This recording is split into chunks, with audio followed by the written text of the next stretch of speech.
नमस्ते सर। आजकल artificial intelligence AI का बड़ा बोलबाला है। तो हाल ही में एक चैट जीपीटी नाम का कॉन्वर्सेशनल एआई रिलीज़ हुआ था।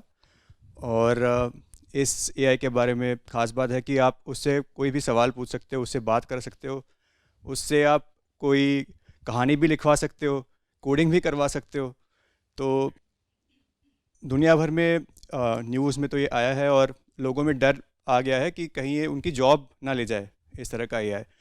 यहाँ तक कि सुनने में आया कि गूगल में भी एक इंटरनल मेमो चला था इस एआई को लेकर के। तो आपसे समझना था सर कि क्या ऐसा कोई काम बचा है जो एआई नहीं कर सकता?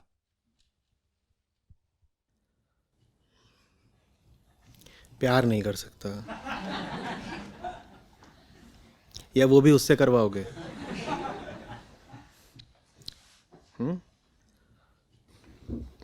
Chat GPT, go love my girlfriend.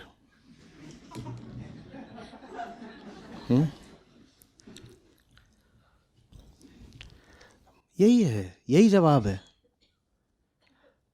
और बहुत अच्छी बात है कि एआई से उन सब लोगों के लिए खतरा हो रहा है जो सिर्फ ढर्राबद्ध काम किया करते थे। तुम क्यों करते थे ढर्राबद्ध काम? तुम ऐसे काम क्यों करते थे जो बस पैटर्न बेस्ड थे, यंत्रवत थे? क्यों करते थे? Now raise your game. अब कुछ ऐसा करो जिसमें सृजनात्मकता हो। एआई क्रिएटिव नहीं हो सकती। वो जो कुछ भी कर रही है, वो दिखती भी हो भले कि नया जवाब दे दिया, कहानी लिख दी, वो क्रिएटिव नहीं है तो रेपिटेटिव ही। हाँ, वो स्मार्टली रेपिटेटिव है, तो इसलिए आपको क्रिएटिव लग सकती है, पर वो वास्तव में क्रिएटिव नहीं होती। कोई मशीन कभी क्रिएटिव नहीं हो सकती। आज की बात नहीं, आज से 10,000 साल बाद की बात भी बोल रहा हूं।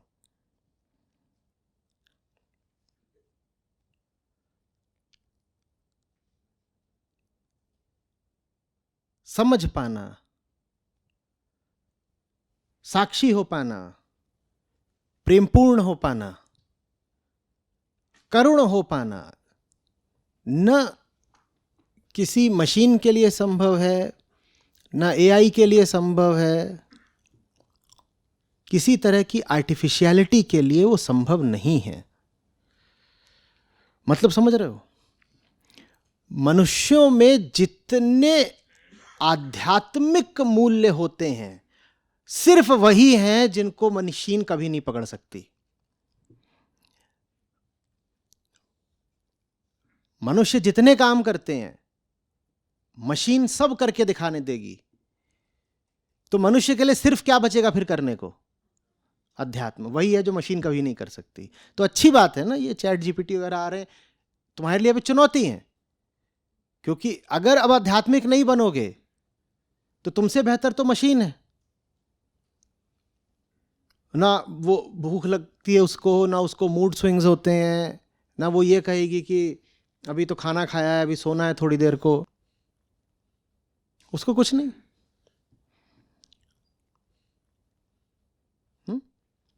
तो इंसानों को रिडंडेंट बना रही है टेक्नोलॉजी, और ये बहुत अच्छी बात है। रिडंडेंट माने गैर जरूरी, अनावश्यक। इंसानों को टेक्नोलॉजी अनावश्यक बना रही है, और ये बहुत अच्छी बात है। अब इंसान को मजबूर होकर कुछ ऐसा करना पड़ेगा जो मशीन नहीं कर सकती। नहीं तो ना नौकरी रहेगी, ना रिश्ते रहेंगे, ना समाज में आपके लिए कोई जगह रहेगी। आपके हर काम के लिए मशीन तैयार खड़ी है, तो आपकी कहां कोई जगह है? आपको कोई क्यों पूछेगा? तो मैं तो शुभ ही मानता हूं। बिल्कुल कहानी लिख सकती है। आप उसको बोलेंगे कि एक कहानी लिखो जिसमें काऊ हो और रैट हो, वो लिख देगी।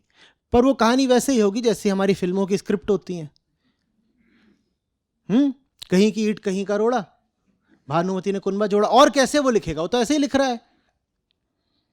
आपने उसको एक लगभग इनफाइनाइट डेटाबेस फीड करा है, जिसमें रैट को लेके लाखों कहानियां हैं, और काऊ को लेके भी लाखों कहानियां हैं। तो बहुत स्मार्टली कुछ कहानी दे लेता है इधर से, ठीक वैसे जैसे हमारे लिरिसिस्ट गाने लिखते हैं, कुछ यहाँ से लो वहाँ से लो, ऐसे ही तो लिखे जाते हैं गाने। उसमें कौन सी ओरिजिनलिटी होती है? तो ये बड़ा अच्छा शब्द है, मौलिकता, ओरिजिनलिटी। बस यही वो चीज़ है जो मशीन के पास नहीं हो सकती।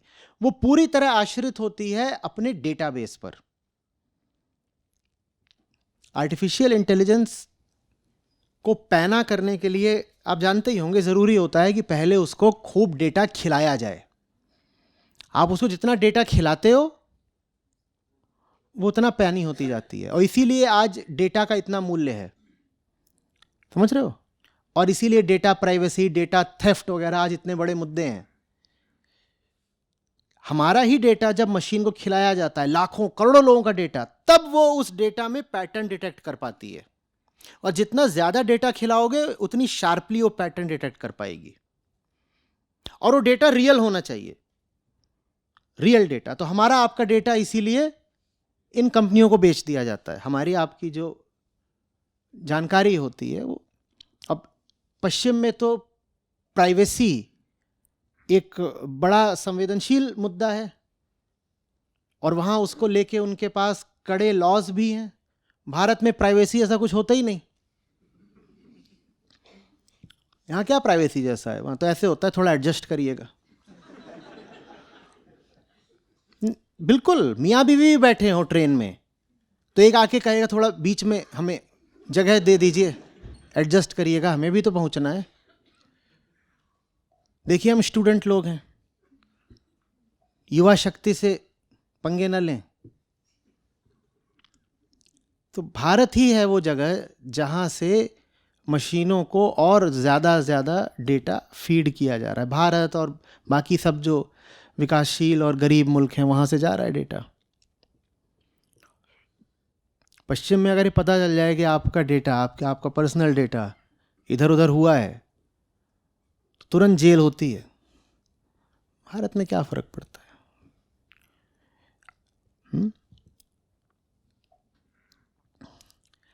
एक मुद्दा चल रहा है बल्कि अब, राइट टू बी फॉरगॉटन। जानते हैं, पश्चिम में इस पे ज़्यादा बात हो रही है। वो कह रहा है कि आपकी एक फ़ोटो खिंच गई है, वो तो हमेशा के लिए हो जाती है, और उसमें कहीं लिखा नहीं होता कि वो किन स्थितियों में खिंची थी, कब खिंची थी, उसका पूरा कॉन्टेक्स्ट क्या था। वो एक पल है, उस एक पल के आगे क्या है, पीछे क्या है, कुछ पता नहीं, पर वो फ़ोटो अमर हो जाती है। और आपका कभी अगर इतिहास लिखा जाएगा तो उस इतिहास में भी वो फ़ोटो चिपक जाएगी। तो कह रहे हैं कि ये नहीं होना चाहिए ना। Everybody should have a right to be forgotten. तो खैर वो थोड़ा अलग मुद्दा हो गया। बहुत अच्छी बात है जो पूरा इंडस्ट्रियलाइजेशन हुआ था उसके पक्ष में जो एक महत्वपूर्ण तर्क दिया जाता था वो यही था कि this will leave human beings with greater leisure time. Machine इंसान का काम कर देगी तो इंसान को लेजर मिलेगा, और वो लेजर क्यों चाहिए? ताकि इंसान क्रिएटिव हो पाए। देखिए, कुछ काम ऐसे होते हैं जो जल्दबाजी में नहीं किए जाते। मैं आपसे बोल दूं 15 मिनट के भीतर एक गीत लिख दीजिए, तो वो पता नहीं क्या होगा। ठीक है, सर्जक लोगों को, क्रिएटिव लोगों को बहुत देर तक और कई बार अनिश्चित अवधि तक चुप बैठना पड़ता है, अकेले होना पड़ता है, प्रयोग करना पड़ता है, तब जाकर के कोई बात निकलती है। और इसमें मैं सिर्फ कलाकारों की नहीं बात कर रहा, वैज्ञानिक भी। वैज्ञानिकों से आप पूछें कि बताइएगा कि कितने महीने के अंदर अंदर आपकी नई खोज या नया आविष्कार आ जाएगा, वो कुछ नहीं बता पाएंगे। वो कहेंगे चुपचाप हमें काम करने दो, 2 महीना भी लग सकता है, 20 साल भी लग सकते हैं। 10,000 प्रयोग लगे थे किसके? ठीक है, तो हमें नहीं पता होता। लेकिन जब आपको सारे मशीनी काम करने पड़ते हैं इंसानों को, तो उसमें तो हमेशा एक समय सीमा बंधी होती है ना, इतने रेट से प्रोड्यूस करो, इतना काम करो, एक दिन में इतना तो करके दिखाना ही है। तो उसका नतीजा होता है फिर कि जीवन में रस नहीं रहता, सौंदर्य नहीं रहता।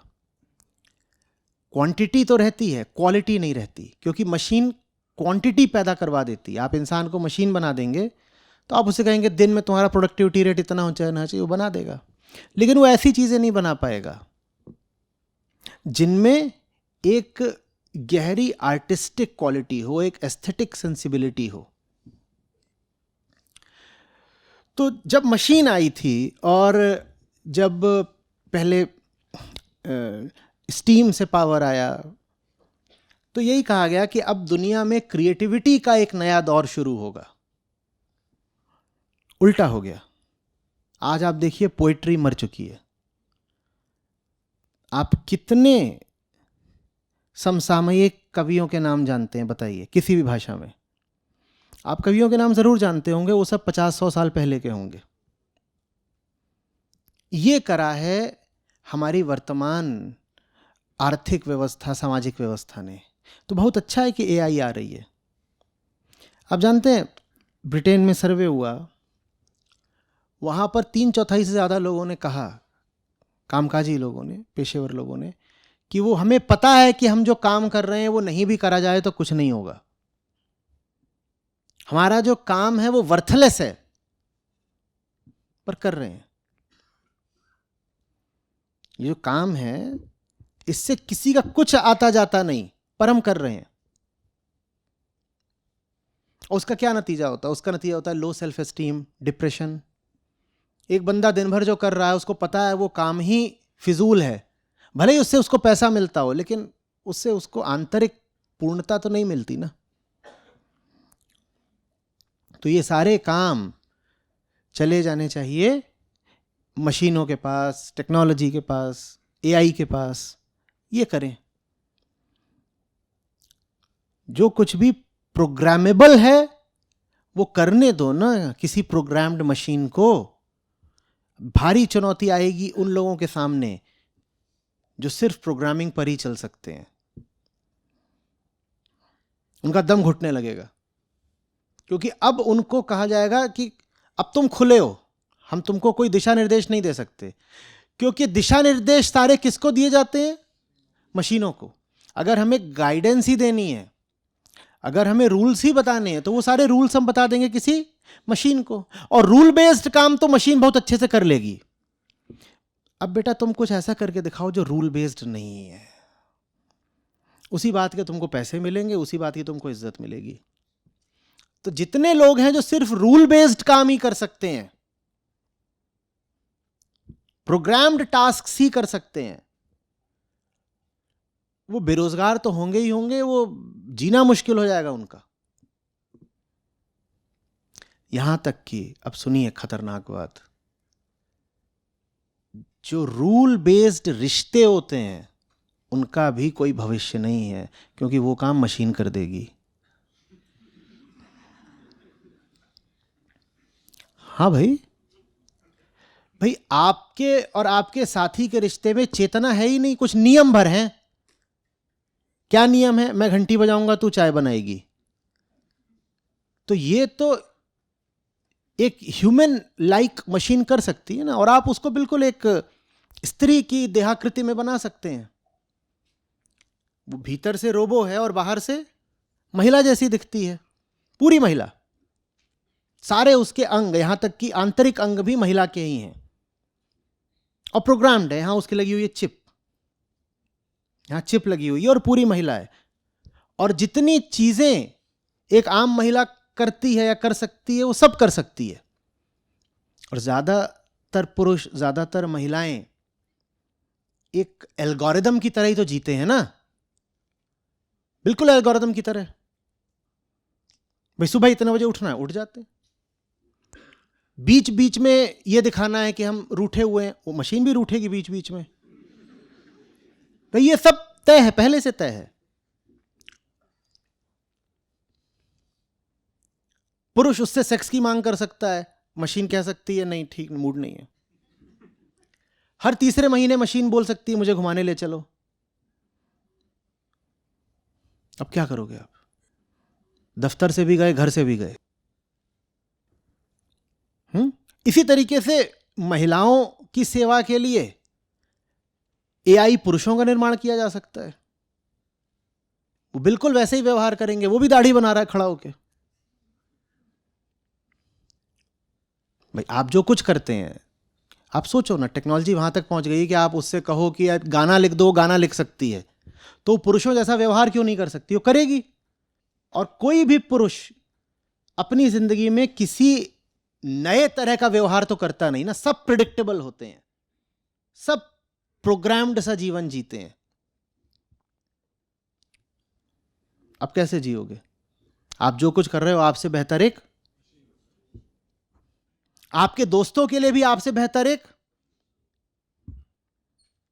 तो आपकी जगह मशीन ले आ देते हैं और आपके दोस्त की जगह मशीन ले आ देते हैं, तो दोस्ती भी मशीन और मशीन में करा देते हैं। तो आप और आपका दोस्त क्या करेंगे? अब आपके लिए काम बचा कि आप पता करें कि वास्तव में मित्रता कहते किसको है। तो मनुष्य के लिए बस यही काम बचेगा कि भगवत गीता पढ़ो। हंसने की बात नहीं है, वही बात है। वही एक काम है जो मशीन नहीं कर सकती। मशीन तत्काल भगवत गीता का 150 भाषाओं में अनुवाद कर देगी, पर कभी गीता पढ़कर आह्लादित नहीं हो पाएगी। कोई मशीन ऐसी नहीं हो सकती जो गीता पढ़े और उसकी आंख से आंसू निकल आए।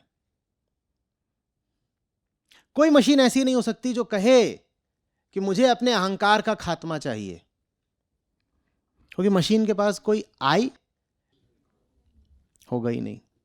होगा, बिल्कुल होगा, आप ऊपर ऊपर से होगा। वो बिल्कुल ऐसे बोलेगी कि I am this, how can I serve, जो भी है पूरा एकदम मनुष्यों की तरह। उसके आई के पास मुक्ति की आकांक्षा नहीं होगी, क्योंकि वो एक मशीन का अहम है, इसीलिए वो जैसा है बस वैसा है। वो ये नहीं बोलेगा कि मुझे लिबरेशन चाहिए, कोई मशीन नहीं बोलेगी मुझे मुक्ति दो, एकदम नहीं। न प्रेम करेगी, न मुक्ति मांगेगी, और कोई मशीन ये नहीं कहेगी कि बगल की मशीन को बचाने के लिए मैं जान भी दे सकती हूं। तो उसमें करुणा नहीं होगी, मैत्री नहीं होगी, समर्पण नहीं होगा। यही सब है जो मशीन में हो नहीं सकता। जिस हद तक आप प्रोग्राम करके इस प्रकार का व्यवहार दर्शाना चाहते हैं वो हो जाएगा, तो मशीन प्रेमपूर्ण व्यवहार दर्शा देगी पर प्रेम नहीं कर पाएगी। प्रेम जैसा व्यवहार दिखा देगी कि भाई वैलेंटाइंस डे आया है तो टेडी लेके आ गई, क्योंकि आपने फीड कर रखा है कि प्रेम का मतलब होता है टेडी बियर। तो मशीन कहेगी ठीक है, प्रेम माने टेडी बियर, तो मैं भी कर देती हूं टेडी बियर। या प्रेम का मतलब होता है कि आवाज को इस तरह से मॉड्यूलेट कर लो, दूसरों से एक आवाज में बात करनी है और जो अपना सगा है उससे अलग तरह से बात करनी है। वो मशीन वो भी कर देगी, पर मशीन ये नहीं कर पाएगी कि जिससे प्रेम है उसके लिए जान ही दे दी।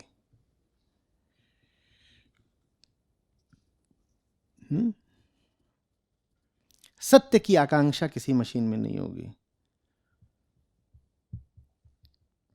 आत्माहुति कोई मशीन नहीं दे पाएगी। तो अगर आप ये सब कर सकते हैं तो आपके लिए अब दुनिया में जगह रहेगी कि साहब हम प्रेम जानते हैं, मौलिकता जानते हैं, हम सृजनात्मकता जानते हैं, हम अपनी आहुति देना जानते हैं, तब तो हमारे लिए दुनिया में कोई जगह रहेगी। नहीं तो चैट जीपीटी आ गया और ये बहुत तेजी से मामला आगे बढ़ रहा है। करेंगे क्या आप? कुछ भी नहीं। गाड़ी चलाने वाला भी ऑटोमेटेड है, गाड़ी भी ऑटोमेटिक है, और उसमें जो बैठ रहा है वो भी ऑटोमेटन है। सब यही ऑटोमेटिक काम चल रहा है। इंसान ऐसे बैठ के देख रहे हैं इस पूरी व्यवस्था में मेरा रोल क्या है? भाई तुम्हारे लिए कोई रोल नहीं है अब।